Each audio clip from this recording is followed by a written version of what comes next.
And having been over there, was there a discussion or understanding that oil was a factor, even though the story here did not? The idea was to not mention that. You don't have those conversations. Both my times in Iraq, I never found myself really in any conversations about the overall arching purposes. You're more concerned what's going on around you and doing well with that. And staying alive, and right? Staying alive. You don't talk about the politics of it. You don't talk about, the Bush Kerry campaign. You don't talk about Karl Rove or Dick Cheney. I mean, you don't. I mean, it's just that's what I found throughout. It's like you're interested in what's happening. You're upset with decisions being made by your leadership, but you're not viewing it through a political lens. If you're there, you're viewing it through a realist lens. Like, hey, listen, those actions just got those guys killed. How do we not do that again? So that was my frustration when I left Iraq my first time. And when I got back in May of 2005, my thoughts on Iraq were like, we need to get out of there because our presence is making it worse. I came back after Iraq my first time and went to work for the State Department on the Iraq desk there. Worked for several months there, and then the opportunity came up to mobilize the Marine Corps and take command of a combat engineer company. So I went back again. So I went back probably 15 months or 16 months after I had been there. This time I went to Anbar province in the west, and it was a complete mess when we got there. And because we did things appropriately, mainly on the political side out there in the West, mainly in terms of going to those tribal leaders who once filled the power, the leadership roles in that province, and we put them back into those roles, and that's why stability occurred in Anbar. We got a few thousand more troops. We did some things differently. We killed a bunch of members of Al-Qaeda, but if we hadn't done those political efforts, if we hadn't reached our hand out to these guys who were previously fighting and saying, hey, listen, we understand we usurped you, we removed you from power, we created this horrible vacuum. If we hadn't done that, we'd still have 30,000 troops in Anbar province to this day. So I left there and left Iraq again in April or May of 2007. And at that point, my feelings towards Iraq was, you know what, we can't leave right now because we need to stabilize this place.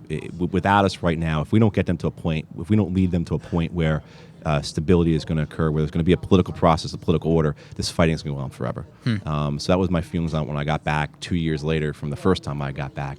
Is your feeling now, given that experience that you've had, you were kind of ahead of the conventional wisdom, I guess we could say, or the popular opinion on a lot of these issues? Do you feel now like you're kind of saying, I told you so, or do you find yourself avoiding saying, I told you so? I don't find that very satisfying. No, I'm sure it's not, but do you almost, I would, if I were you, I would almost feel like I would be avoiding even talking about it because it's almost just mentioning that this was your opinion is in a way saying, I told you so, even if that's not what you're trying to do. That's the case, yeah. And there have been guys with Afghanistan, there's been guys saying, I told you so about Afghanistan since 2001. We just haven't listened to them. Right. And I think with Afghanistan, things that I resigned on principle for last year are becoming more and more stated fact. That we're entangled in the civil war, that our presence in Afghanistan does not affect Al-Qaeda, that the elections were fraudulent and we're now propping up a corrupt and illegitimate government, that we are not doing those political efforts necessary to bring about stability in the east and southern parts of Afghanistan. So those things that I resigned on last year, I'm finding them being said more and more often. And by no means was I the first guy to ever say that. Guys been saying that, like I said, since 2001 when we went in there. But according to a lot of the articles I've looked at just in the time I've had to just kind of prep, a lot of them do say you're the first U.S. official known to resign in protest over the Afghan war, even if you weren't the first one saying those things. How do you feel about being... is it true, first of all, as far as you know? As far as I know, yeah. As far as I know. Okay. And I didn't know that at the time. I just, I prefer to be wrong about it. I prefer to be told, like, hey, you know what? Yeah, nice letter you wrote, but you missed the point. You're forgetting about this. This is why we're there.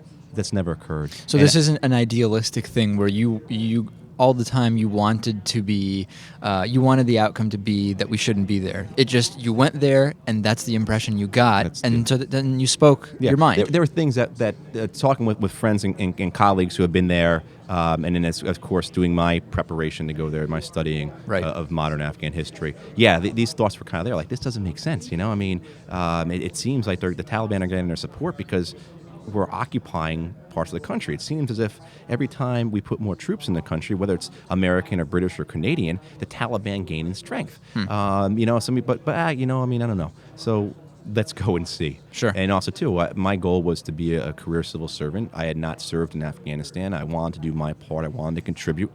So this made a lot of sense to me. And it was one of those things when the opportunity presented itself, I took it right away. It's kind of like when I was at the State Department, the opportunity came up to take command of a reserve combat engineer company and go to Iraq. Like, it was a decision you made right away. There was not a second thought. It was like a punch to the gut. And, so when this came up, it was the same thing too. Like, this is exactly what I want to do. This is exactly what I need to do. This is, I want to contribute, and it's a benefit to, my career aspirations to do this, because I don't have an Afghan experience. But in going back to the I told you so thing, I just as soon be wrong. I would much rather be wrong about this. I agree. And than be right about it. The fact that our guys are dying for something that doesn't make us safer is terrible.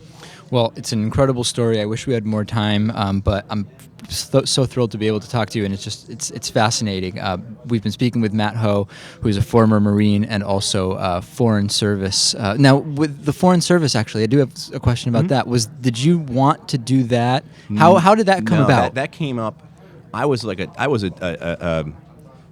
called a limited non-career appointed Foreign Service officer, and there's only a handful of us. We're basically guys that the State Department can bring on as Foreign Service officers in cases of emergency, or when they don't have enough people, when they're trying to do, like Afghanistan, we're going to expand our civilian presence in Afghanistan. Yeah. We need more Foreign Service officers. Hey, this guy Ho wants to do it. Hey, Dominus Ominous, you're a Foreign Service officer. Now you go, you swear in, that's kind of it. Yeah. Everyone gets, I don't really know the details.